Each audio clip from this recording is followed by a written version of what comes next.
Police వాళ్ళు disturb చేయడం అవసరం లేదు. దయచేసి కోఆపరేట్ చేయండి. విత్ పర్మిషన్ చేస్తున్నాం ధర్నా, మేము ఉట్టిగా చేస్తలేము. రెండవది, జిల్లాల నుండి వచ్చేటటువంటి మా నాయకుల్ని మీరు బైండ్ ఓవర్ కావాలని చెప్పి బలవంతంగా పోలీస్ స్టేషన్లకు తీసుకెళ్లడం, మంచిర్యాల్ మా పెద్దపల్లి జిల్లా అధ్యక్షుని అట్లానే మా కందుల ప్రశాంత్ని ఇట్లాంటి వాళ్ళందరినీ మంచిర్యాల రామగుండ జిల్లాల్లో మరి బైండ్ ఓవర్ కావాలని ఫోర్స్ చేస్తున్నటువంటి కండెం సురేష్ గారిని అందరినీ కూడా అరెస్ట్ చేస్తూ ఉన్నారు. ఇది కరెక్ట్ కాదు. ప్రభుత్వం పర్మిషన్ ఇస్తే ప్రజాస్వామ్యం ప్రజాపాలన అని చెప్పుకుంటున్నారు. మా వాయిస్ వినిపించనియాలి. అంత భయం అయితే పర్మిషన్ ఇవ్వకండి. ఎందుకోసం భయపడుతున్నారు ఇవాళ ముఖ్యమంత్రి గారు కానీ ప్రభుత్వం కానీ? ఎందుకంటే మీరు చేస్తున్నది 100% తప్పు అన్న విషయం మీకు తెలుసు. ప్రజాక్షేత్రంలో మేము మిమ్మల్ని ఎండగడతామన్న విషయం తెలుసు. అందుకే ఇవాళ చేస్తున్నటువంటి ప్రజాస్వామ్యబద్ధంగా చేస్తున్నటువంటి ధర్నాను మీరు అడ్డుకోవాలని చూస్తూ ఉన్నారు. ఊరుకునేది లేదు. మీరు మమ్మల్ని ఇక్కడ అడ్డం పడితే హైదరాబాద్లో చేయనీయకపోతే జిల్లా పోతాం బిడ్డ, గల్లీ తిరుగుతాం. మీరు చేస్తున్నటువంటి అన్యాయాన్ని వివరించి చెప్తామని కూడా ఈ సందర్భంగా ప్రభుత్వాన్ని మేము హెచ్చరిక చేస్తూ ఉన్నాం. ఏం తప్పు చేసినాం? ఏం తప్పు చేసిరు కేసీఆర్ గారు? నీళ్ళు ఇవ్వడం ఆయన చేసినటువంటి తప్ప? నిధులు తీసుకురావడం ఆయన చేసినటువంటి తప్ప? కేసీఆర్ కిట్ ఇవ్వడం ఆయన చేసినటువంటి తప్ప? అభివృద్ధి పదంలో తెలంగాణను దేశంలో నంబర్ 1గా నిలబెట్టడం తప్ప? ఏం తప్పు? ఎందుకోసం నోటీసులు ఇచ్చిరని ఇవాళ తెలంగాణ జాగృతి తరఫున, యావత్ తెలంగాణ సమాజం తరఫున నేను కాంగ్రెస్ ప్రభుత్వాన్ని ప్రశ్నిస్తా ఉన్నాను. కాళేశ్వరం ప్రాజెక్ట్ అంటే కేవలం 3 బెరాజులేనా? కాళేశ్వరం ప్రాజెక్ట్ అంటే కేవలం 3 బెరాజులే అని చెప్పి మీరు ఒక కాంగ్రెస్ కమిషన్ వేసిండ్రు. అది జ్యుడిషియల్ కమిషన్ కాదు, ఏం కాదు. కేవలం అదొక రాజకీయ కమిషన్, కాంగ్రెస్ కమిషన్. అది 21 పంప్ హౌజ్లు ఉన్నాయి కాళేశ్వరంలో, 15 రిజర్వాయర్లు ఉన్నాయి, 200 కిలోమీటర్ల పైచిల్కు టన్నెల్లు ఉన్నాయి, 1500 కిలోమీటర్ల పైచిల్కు కాలువలు ఉన్నాయి. కాళేశ్వరంలో ఎత్తిపోసిన మట్టితోని దాదాపు 300 పిరమిడ్లు కట్టొచ్చు. కాళేశ్వరంలో వాడినటువంటి స్టీల్తోని ఒక 100 ఐఫిల్ టవర్లు కట్టొచ్చు. కాళేశ్వరంలో పోసినటువంటి కాంక్రీట్ తోని ఒక 50 బుర్జ్ ఖలీఫాలు కట్టొచ్చు. అంత పెద్ద ప్రాజెక్టు కాళేశ్వరం. కాళేశ్వరం ప్రాజెక్టు మొత్తం కంప్లీట్ అయితే 35% తెలంగాణ భూభాగానికి సాగునీరు ఇచ్చేటటువంటి ప్రాజెక్టు కాళేశ్వరం ప్రాజెక్టు. 40 టీఎంసీలతోని శాశ్వతంగా హైదరాబాద్కు మంచినీళ్ళు ఇచ్చేటటువంటి ప్రాజెక్టు కాళేశ్వరం ప్రాజెక్టు.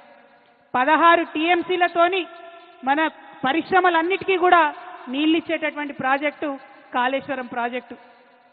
ఇన్ని ప్రయోజనాలు ఉన్న ప్రాజెక్టు, ఒక నదిని మొత్తం ఎత్తిపోసినటువంటి ప్రాజెక్టు, ఎక్కడో 90 మీటర్ల అడుగున ఉండే నీళ్లను 630 మీటర్ల పైకి ఎత్తిపోసేటటువంటి ప్రాజెక్టు.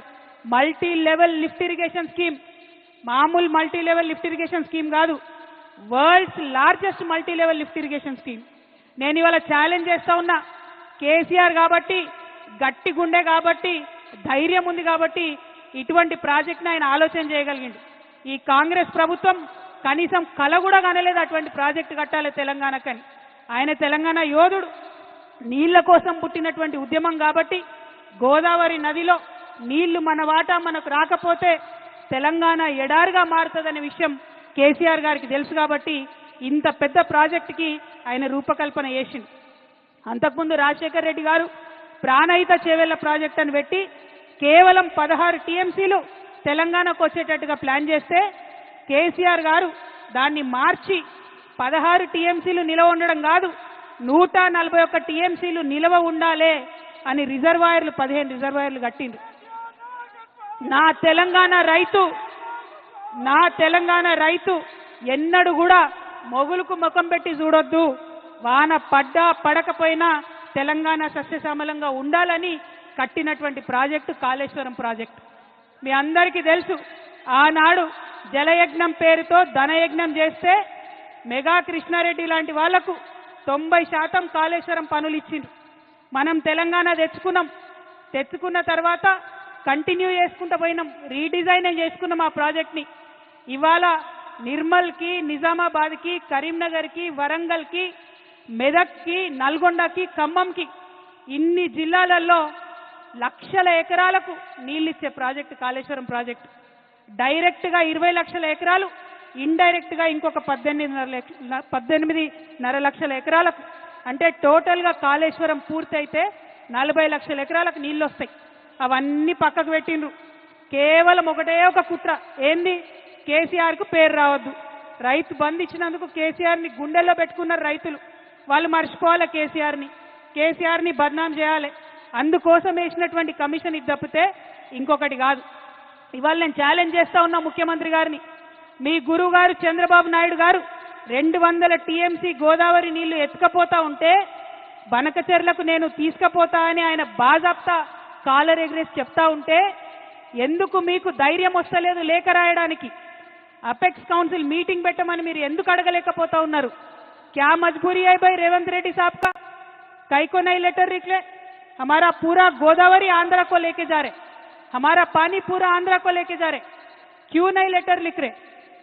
ముఖ్యమంత్రి గారు నేను డిమాండ్ చేస్తా ఉన్నా, గోదావరి పెన్నా లింకేజ్ పేరుతో ఏదైతే ప్రాజెక్టు కట్టి బనకచెర్లకు నీళ్లు తీసుకుపోతా ఉన్నారో అది మీరు తక్షణమే ఆపాలే.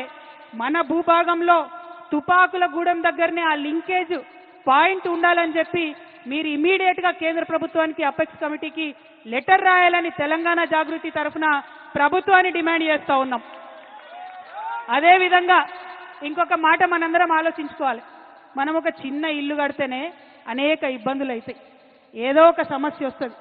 ఇంత పెద్ద ప్రాజెక్టు కట్టి 40 లక్షల ఎకరాలకు నీళ్ళు ఇవ్వాలంటే చిన్న చిన్న సమస్యలు చాలా వస్తాయి. ఈ మేడిగడ్డ పిల్లర్ ఒకటి కుంగింది, ఇంకొక రెండిటికి పగుళ్ళు వచ్చినాయి. మరి రిపేర్ చేయొచ్చు కదా? రిపేర్ చేసి కేసీఆర్ గారు ఎట్లయితే 20 లక్షల ఎకరాలకు నీళ్ళు ఇచ్చిండ్రో ఇవ్వచ్చు కదా? ఇప్పుడు ఈ కాంగ్రెస్ అధికారంలోకి వచ్చినాక 3 పంటలకు కూడా నీళ్ళు లేకుండా రైతులు నిండబెడుతున్నారు. కేవలం స్వార్థం, కేవలం కుట్ర. మరి ఇదే మెగా కృష్ణారెడ్డి గారు 21 పంప్ హౌజులు ఉంటే 20 పంప్ హౌజులు ఆయనే చేస్తాడు మెగా కృష్ణారెడ్డి. మెగా కృష్ణారెడ్డిని కమిషన్ ముందుకు పిలిచే ధైర్యం రేవంత్ రెడ్డి గారికి లేదు. చాలా సిగ్గుపడాల్సిన విషయం. ఇవాళ కాంగ్రెస్ ఉందంటే ప్రజల కోసం పనిచేస్తలేదు, కమిషన్ల కోసం, కాంట్రాక్టర్ల కోసం మాత్రమే పనిచేస్తున్నది. నిజంగా తెలంగాణ పౌరుషం చూపించాల్సినటువంటి సమయం వచ్చింది. రేవంత్ రెడ్డి గారిని, కాంగ్రెస్ ప్రభుత్వాన్ని నిలదీయాల్సినటువంటి సమయం వచ్చింది. మీరు కేసీఆర్ గారికి నోటీస్ ఇచ్చే ముందు 90% పంప్ హౌజులు కట్టినటువంటి కాంట్రాక్టర్ని ఎందుకు ఇడిచిపెట్టినరో ప్రజలకు చెప్పాల్సినటువంటి అవసరం ఉన్నది. అంటే ఇది కేవలం కుట్ర అన్న విషయం ప్రజలకు అర్థమవుతుందన్న సందర్భాన్ని తెలియజేస్తూ, మరి కాంగ్రెస్ పార్టీ ఇట్లా తెలంగాణకు ద్రోహం చేస్తుంటే బీజేపీ పార్టీ ఏం చేస్తుంది? ఎందుకు ఇప్పుడు వాళ్ళ పరిస్థితి ఏంటిది? చంద్రబాబు నాయుడు మీద ఆధారపడే కేంద్రంలో వాళ్ళు అధికారంలో ఉన్నారు. అందుకని చంద్రబాబు నాయుడు గారు తెలంగాణకు ద్రోహం చేసి జలదోపిడీ చేసుకుంటుంటే కూడా కిషన్ రెడ్డి గారు ఒక్క మాట మాట్లాడరు, బండి సంజయ్ గారు ఒక్క మాట మాట్లాడరు. 8 మంది ఎంపీలను గెలిపించి 8 మంది ఎమ్మెల్యేలను గెలిపిస్తే 8 రూపాయలు కూడా మనకు బడ్జెట్ లేకపోతే మాట్లాడేటటువంటి ధైర్యం లేదు. బీజేపీ పార్టీలో ఒకడే ఒకడు తెలంగాణ బిడ్డ ఈటెల రాజేంద్రన్ ఉన్నాడు, మరి ఆయనన్నా మాట్లాడతాడేమో అని నేను అనుకున్నా. కానీ గోదావరి నీళ్లు అక్రమంగా చంద్రబాబు నాయుడు గారు తరలించకపోతుంటే ఈటెల రాజేంద్రన్న కూడా మాట్లాడలే. అన్నా రాజేంద్రన్న, తెలంగాణ ఆడబిడ్డల తరఫున, తెలంగాణ రైతుల తరఫున, తెలంగాణ జాగృతి తరఫున నేను మిమ్మల్ని రిక్వెస్ట్ చేస్తా ఉన్నా. ఆనాడు ఉద్యమంలో మనం ఏమన్నాం? బీజేపీ నాయకులు పదవుల కోసం పెదవులు మూసుకొని ఉన్నారని చెప్పినాం. ఇవాళ మీరు దయచేసి ఆ అపవాదు తెచ్చుకోకండి. మీరు పార్లమెంటు మెంబర్గా ఉన్నారు, మీరు ప్రధానమంత్రి గారి దగ్గరికి వెళ్ళండి, ఖచ్చితంగా బనకచెర్ల ప్రాజెక్ట్ని ఆపండి. గోదావరి పెన్నా లింకేజ్ మీరు తుపాకుల గూడెం దగ్గర నుంచి తెలంగాణ నుండే పెట్టాలనేటటువంటి డిమాండ్ ఈటెల రాజేందర్ గారు ప్రత్యేకంగా బాధ్యత తీసుకోవాలని తెలంగాణ జాగృతి తరఫున నేను డిమాండ్ చేస్తా ఉన్నా. అదేవిధంగా ఇవాళ కాళేశ్వరం ప్రాజెక్టుకి 1,15,000 కోట్ల అనుమతులు ఉన్నాయి. సిడబ్ల్యూసీ నుంచి అన్ని రకాల అనుమతులు ఉన్నాయి, పర్యావరణ అనుమతులు ఉన్నాయి. ఖచ్చితంగా కాళేశ్వరానికి నేషనల్ ప్రాజెక్ట్ స్టేటస్ తీసుకొచ్చేటటువంటి బాధ్యత కూడా ఈటెల రాజేందర్ అన్న తీసుకోవాలని చెప్పి నేను ఈ సందర్భంగా డిమాండ్ చేస్తా ఉన్నా. మరి మీ అందరినీ నేను కోరేది ఒకటే, తెలంగాణ ఉద్యమం పుట్టిందే నీళ్ల కోసం, నిధుల కోసం, నియామకం కోసం. ఇవాళ నీళ్లలో అన్యాయం జరుగుతుంటే చూసుకుంటూ ఊరుకునేదే లేదు. ఒకవేళ మనం డిమాండ్ చేసినట్టు ముఖ్యమంత్రి గారు ఉత్తరం రాయకపోయినా బీజేపీ పార్టీ వాళ్ళు చర్యలు తీసుకోకపోయినా తెలంగాణ జాగృతిని గల్లీ నుండి ఢిల్లీ దాకా ఉద్యమం చేస్తాం. మన గోదావరి నీటిలో మనకు రావాల్సిన 1000 టీఎంసీలు వచ్చేంత వరకు ఒక్క బొట్టు కూడా బనకచెర్లకు తరలిపోకుండా ఉద్యమాలు చేస్తామని ఈ సందర్భంగా తెలియజేస్తూ మరి ఇక్కడికి పెద్ద ఎత్తున వచ్చినటువంటి నాయకులకు అందరికి కూడా మనస్ఫూర్తిగా ఉద్యమాభివందనాలు తెలియజేస్తా ఉన్నాను. కేసీఆర్ గారికి నోటీస్ ఇచ్చిరంటే యావత్ తెలంగాణకు నోటీస్ ఇచ్చినట్టే అని భావిస్తూ మరి కేసీఆర్ గారికి నోటీసులు ఇచ్చి మీరు ఇబ్బంది పెట్టేటటువంటి ప్రయత్నం చేస్తే మేమందరం కూడా ఒక రక్షణ కవచంగా వారి చుట్టూ ఉంటాం. కేసీఆర్ గారి మీద ఈగ వాళ్తే కూడా ఊరుకోమని చెప్పినాం. ఖచ్చితంగా అదే పదునైనటువంటి స్వరం వినిపిస్తామని ఈ సందర్భంగా తెలియజేస్తూ మరి నీళ్ళిచ్చిన కేసీఆర్కి నోటీసులు ఇవ్వడం అంటే నిజంగా సిగ్గుపడాల్సినటువంటి సందర్భం.